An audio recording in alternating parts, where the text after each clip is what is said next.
د بېنظیر د روپو لپاره چې موږ کوم سیم راغسته او په هغه وخت کې موږ ګوته لګولې وه، نو اوس په د اکاونټ لپاره موږ دوباره ګوته لګو که نه لګو، او موږ ته به څنګه پته لګي چې زموږ اکاونټ بایومیټریک شوی دی که نه دی.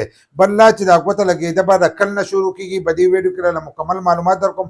دا ویډیو معلوماتي او د غریبانو دپاره تاسو ویډیو راولی، دا مخکې شیر کړئ چې نورو کسانو ته هم ورورسي، ځکه زیاتر کسان د دې په باره کې بار بار دا تپوس کوي چې موږ د سیم په وخت کې ګوته لګولې ده، موږ به اوس دوباره ګوته چې دا به بیا لګو. دغه شانتې ځینې کسان وایي چې دا ګوته لګېده چې دي دا به د کل نه شروع کېږي. قسما قسم تپوسونه چې دي ځینې کسان کوي. نو په دې ویډیو کې له مکمل معلومات در کوم. بل چې ویډیو تاسو پوره وګورئ نو صحیح معلومات چې دي دا به تاسو ته در ورسي، ځکه په ویډیو کې اکثر موږ خبره کړې او ځینې کسان لاندې کمنټس وکړي دا پلانه کار چې دی دا به څنګه کېږي، او هغه موږ په ویډیو کې چې دی دا ویلي. نو کومو کسانو چې سیمان ناغستې دي، سیمان ناغستې په وخت کې تاسو ګوته لګولې، نو دغه ګوته چې دی دا د سیم دپاره لګېدلې چې تاسو ته سیم میلاو شي. ځکه تاسو به اوس د هر شي لپاره چې دی ګوته لګوئ، که تاسو په بینک کې ځان نه اکاونټ کولوئ، که ایزي پیسه کولوئ، کار شی کولوئ، خو تاسو د هغې لپاره ګوته چې دی دا هم لګوئ. نه هغه ګوته جدایي د سیم دپاره ګوته لګېده چې دي دا جدا دي، هغه تاسو د سیم دپاره لګولې دي. اوس تاسو د بینک اکاونټ چې دی دا جوړ شوی دی، د هغې لپاره به تاسو بایومیټریک چې دی دا به کوئ. خو د هغې لپاره چې دی تاسو ته به میسج هم راځي، د بینک د طرفه به تاسو ته میسج راځي چې تاسو خپل اکاونټ چې دی دا بایومیټریک کوئ. لکه د هغې لپاره چې دی تاسو ګوته ولګوئ او خپل اکاونټ چې دی دا محفوظ کړئ. کله چې بیا تاسو ګوته ولګوئ نو بیا به دوباره تاسو ته میسج راشي چې ستاسو اکاونټ چې دی دا بایومیټریک شو. دغه به تاسو ته لیکلي.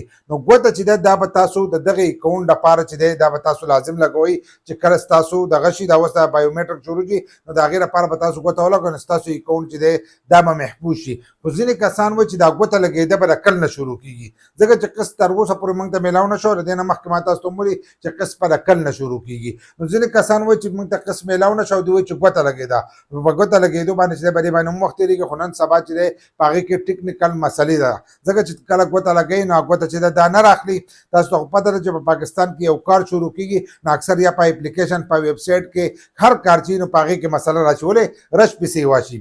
ځکه زموږ د آی ټي کم وزیران چې دي کم دغه چې دي کم کسان چې دي هغه صحیح کار چې دی دا نه کوي، دې ته دا پته نه لګي چې زموږ څومره کسان چې دي هغه به د دې لپاره بایومیټریک کوي. نو د مخکې نه دغه کار نه کړی نو په هغې کې اوس مسله چې دا راغلې ده. بل دا چې محرم چې دی دا هم را روان دی، اړې په یو څو ورځو کې دی نو د هغې د وجې نه په ځینې علاقو کې سګنل چې دي دا بند دي. نو چې سګنل بند دي نو د دې د وجې نه ګوته چې دا نه لګولی کېږي. نو په راتلونکي هفته کې چې د هغې لپاره به تاسو ګوته لګوئ او خپل اکاونټ چې دی دا به تاسو بایومیټریک کوئ.